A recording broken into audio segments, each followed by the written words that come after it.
పాటు ఏదైనా చేశారా అంటే అధికారంలోకి వచ్చి కొత్త పళ్ళ వెతుకున్నారు. బీజేపీకి ఫుల్ మెజారిటీ వచ్చింది కాబట్టి నేనేమి చేయలేను. ఎన్నికల ముందేమో ఆ మాట చెప్పలేదు. మేము 2019 ఎన్నికల ముందు కూడా చెప్పాం. అది ముగిసిన అధ్యాయం. అది ఆ పరిస్థితులు మారిపోయింది. ఇప్పుడు ఏ రాష్ట్రానికి ఇప్పుడు 20 రాష్ట్రాలు అడుగుతున్నాయి, ఇచ్చే పరిస్థితులు లేదు, ఇది సాధ్యం కాదు. అందుకని ఆ ప్రభుత్వం ఒప్పుకుంది, ఇచ్చిందని 2019 ఎన్నికల ముందు కూడా చెప్పాం. జగన్మోహన్ రెడ్డికి నేను మెడల్ వచ్చి తీసుకొస్తాను. పోనీ 5 ఏళ్ల పాటు ఏం చేశారంటే ఏమీ లేదు. కనీసం రాజీనామాలు చేశారు 2019 ముందు. అలా ఎంపీలను రాజీనామాలు చేశారంటే అది చేయలేదు. కాలం గడిచిపోయింది.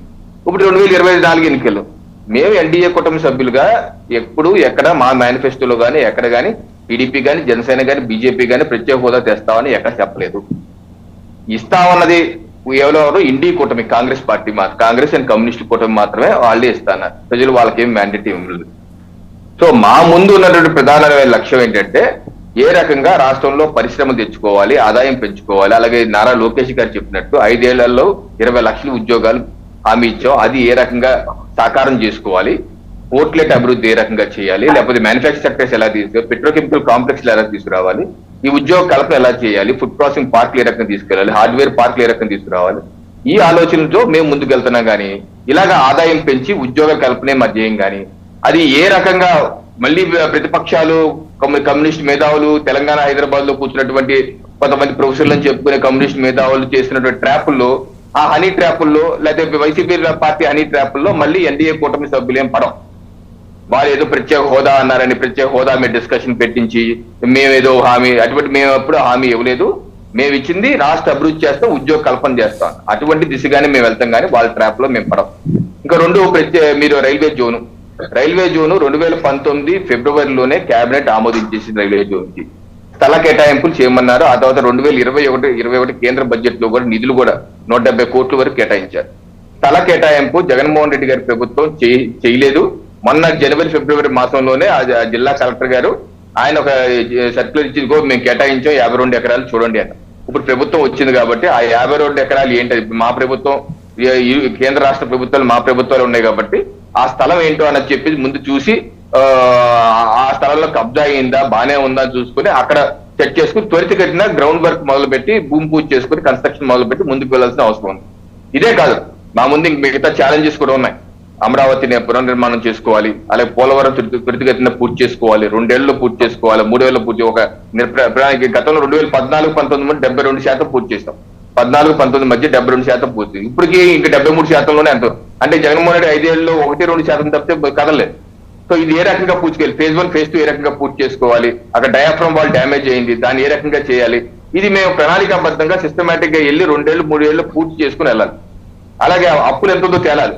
అప్పులు పెద్ద చిట్టాయే ఉంది, అది వైట్ పేపర్ రిలీజ్ చేయాలి. ఎన్ని లక్షల కోట్లు ఉన్నో తేలాలి. ఆ అప్పులు తగ్గించుకోవాలి, ఆదాయాలు పెంచుకోవాలి. సో ఈ రకమైనటువంటి బృహత్ ప్రణాళికతో ఒక సిస్టమేటిక్ గా కేంద్ర రాష్ట్ర ప్రభుత్వాలు సయోధ్యగా, ఇక్కడ ఉంది ఎన్డీఏ ప్రభుత్వం, అక్కడ ఉంది కూడా ఎన్డీఏ ప్రభుత్వం, కానీ సయోధ్యగా ఉక్కు కర్మాగారం పూర్తి చేసుకోవాలి కడపలో. అలాగే పోర్టులు, మచిలీపట్నం పోర్టు కానీ శ్రీకాకుళంలో పోర్టు కానీ ఇలా 3-4 పోర్టులు ఉన్నాయి, అది పూర్తి చేసుకోవాలి. దానికి నేషనల్ హైవే కనెక్టివిటీకి కానీ రైల్ కనెక్టివిటీకి కానీ రావాలి. ఇటువంటి ఫిషింగ్ హార్బర్స్ కేంద్ర ప్రభుత్వం డబ్బులు ఇచ్చిన ఇప్పుడు వరకు ఏ ఒక్కటి, మా కాకినాడ పక్కన ఉప్పాడ 400 కోట్లు అండి కేంద్ర ప్రభుత్వం డబ్బులు ఇచ్చింది, ఆయన ఇప్పుడు వరకు పూర్తి కాలేదు. సో ఇటువంటి త్వరితగతిన పూర్తి చేసుకోవాలి. సో మా ముందు పెద్ద టాస్క్ ఉంది. మేము జగన్మోహన్ రెడ్డి గారు ప్రతిపక్షాలు లేకపోతే ఒక సెక్షన్ ఆఫ్ మీడియాను లేకపోతే కోనా మేధావుల యొక్క ట్రాప్ లో పడడం. మేము నిశ్చితంగా ఈ ఎన్డీఏ కూటమి కలిసిగా ఉంటే కలుగు సుఖం, కలిసికట్టుగా ఉంటాం, అన్ని సయోధ్యగా పనిచేసుకుంటాం, రాష్ట్ర అభివృద్ధి నిర్మాణాత్మకంగా పనిచేసుకుంటూ వెళ్తాము. కొన్ని 5 ఏళ్లలో పూర్తి చేసే ప్రయత్నం చేస్తాం, కొన్ని పూర్తి చేయలేకపోతే నిజాయితీగా ప్రజలకు చెప్పి నేను ఇది పూర్తి చేయలేకపోయాం, ఇంకో అవకాశం ఉంది పూర్తి చేస్తాం అని చెప్పి అవినీతి రహితంగా ఉండి ముందుకు వెళ్తాం. కానీ వేరే వాళ్ళ ట్రాప్లో అయితే మేము పడం వాసుదేవన్ గారు. అయితే ఒకటి కూటమిలో కొన్ని చోట్ల, అంటే అన్ని నియోజకవర్గాలని కాదు కానీ ఒక 10-15 నియోజకవర్గాల్లో ఈ డిస్టర్బెన్సెస్ మొదలైనట్టు సమాచారం. అంటే ఒకచోట మేము గెలిచాం కాబట్టి మిగిలిన పార్టీలని మేము కన్సిడరేషన్లో తీసుకోనే పని లేదు, అది కనిపిస్తోంది. అది అన్ని 3 పార్టీల నుంచి కనిపిస్తోందని.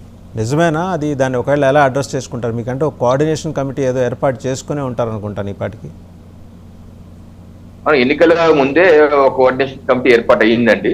సో ఇప్పుడు ఎన్నికలు అయిపోయిన తర్వాత కూడా కోఆర్డినేషన్ కమిటీని ఏర్పాటు చేసుకుని, అంటే నాకు తెలిసేది ఈ డిస్టర్బెన్సెస్ పెద్దగా ఇక్కడ పిఠాపురంలోనే ఒక చోట వచ్చింది మనకి బయటికి జనసేన టీడీపీ కార్యబంధు కష్టం ఉన్నట్టు వచ్చింది, కానీ ఎక్కడ బీజేపీ టీడీపీ కానీ లేదా వేరే చోట్ల కుటుంబ సభ్యుల పార్టీల మధ్య డిస్ప్యూట్స్ ఉన్నట్టు ఇబ్బంది ఉన్నట్టు ఎక్కడైతే రాలేదు. అది కూడా పవన్ కళ్యాణ్ గారు చెప్పారు, నాగబాబు గారు రెస్పాండ్ అయ్యారు. అది వేరే నేపథ్యంలో జరిగినట్టుంది, అటువంటి జరగకూడదు. సో ఆ రకంగా వాళ్ళు చర్యలు తీసుకుంటా అన్నారు, మాట్లాడుతున్నారు. కానీ ఇప్పటివరకు నాకైతే అటువంటి డిస్టర్బెన్స్ అయితే నా దృష్టికి అయితే పెద్దగా ఏం రాలేదండి. అన్నట్టు ఉండబోవు కూడా. ఎవరి పార్టీ అది అందరూ పార్టీ నాయకుల యొక్క కామన్ దృష్టి రాష్ట్ర అభివృద్ధి. సరే అధికారంలోకి వచ్చాం కాబట్టి అందరికి ఆశలు ఉంటాయి, మనకి నామినేట్ పదవుల్లో బాధ్యతల్లో కొన్ని పదవులు రావాలి, షేరింగ్ కూడా రావాలి, ఇవన్నీ ఉంటాయి. ఎందుకంటే ఎన్నికల ముందు కూడా చెప్పాం మన నామినేట్ పోస్టులు మనకు అందరికీ అవకాశాలు వస్తాయని చెప్పి. సో 3 పార్టీలు ఉన్నాయి కాబట్టి ఆ నాయకులకు మాకు కూడా అవకాశం రావాలని మనసులో ఉంటది. కానీ యాజ్ ఆఫ్ నౌ ఇప్పుడు బాధ్యత తీసుకుని వెంటనే దాని మీద ఏదో ఫైటింగ్ చేయాలని ఆలోచన అయితే ఎవరికి లేదు. పార్టీ నాయకులందరూ సయోధ్యగా ఉన్నారు, సయోధ్యగా పనిచేసుకుంటూ వెళ్తాం. ఎందుకంటే ఈ కూటమి మీద ఈ 4 ఏళ్ళు 5 ఏళ్ళు ఉండేది కాదండి, ఇది తరతరాలు ఉండే విధంగా ఉండాలి. ఎందుకంటే గతంలో చేసిన తప్పులు పునరావృతం కాకూడదు. మనం గనక డివైడ్ అయిపోతే మళ్ళీ 2019 పరిస్థితులు పునరావృతం అవుతాయి. సో అటువంటి పరిస్థితి రానివ్వకుండా విస్తృతమైన రాష్ట్ర కోరుకుంటుంది అదే, ముగ్గురు కలిసి ఉండండి, రవికిరణ్ గారు పనిచేయండి అని. అంటే కూటమి కొన్ని తరాలు ఉండాలంటున్నారు, మీరు ఎదగరా? ఇంకా అదే 8-10 దగ్గర ఆగిపోతారా మీరు ఆంధ్రప్రదేశ్లో? సార్ మేము దేశం ముందు పార్టీ తర్వాత వ్యక్తిగత చిట్ట చివరాన్ని పనిచేసే పార్టీ గురించి అడుగుతున్నాను. సో సిస్టమేటిక్ గా పనిచేసుకుంటూ వెళ్తాం. మాకు అధికారం, ముఖ్యమంత్రి ప్రధానమంత్రి అంటే అధికారం కాదు, మాకు సేవ. సో అలా సేవ చేసినంత కాలం ఎవరికి ఇబ్బంది లేదు. మాకు మేము ఇప్పుడు ఎమ్మెల్యేలు ఎంపీలు అయిపోయి చెప్పి మా పార్టీ, ముఖ్యంగా మా పార్టీ నాయకులు కార్యకర్తలకు అయితే గరిష్టంగా చాలా మందికి అటువంటి ఆలోచనే ఉండదు. అంతా బాగుండాలి, అందరిలో మనం ఉండాలనుకునే వ్యక్తులే తప్పితే వేరే వ్యక్తులు కాదు. ఎవరైనా సరే సిస్టమేటిక్ పరిపాలన చేయండి అని కోరుకునే వ్యక్తులే, కానీ అంత స్వార్థ చిత్తంతో అయితే మా పార్టీ కార్యకర్తలు అయితే అలా లేరండి. రైట్ చౌదరి గారు, మీరు హ్యాపీగా ఉండొచ్చు, ఎందుకంటే వాళ్ళు ఇంకా అధికారంలోకి రావాలనే ఉద్దేశం లేరు. అలా ఏం లేదు సార్. ఇప్పుడు రాష్ట్రంలో వస్తున్నా సార్, మీ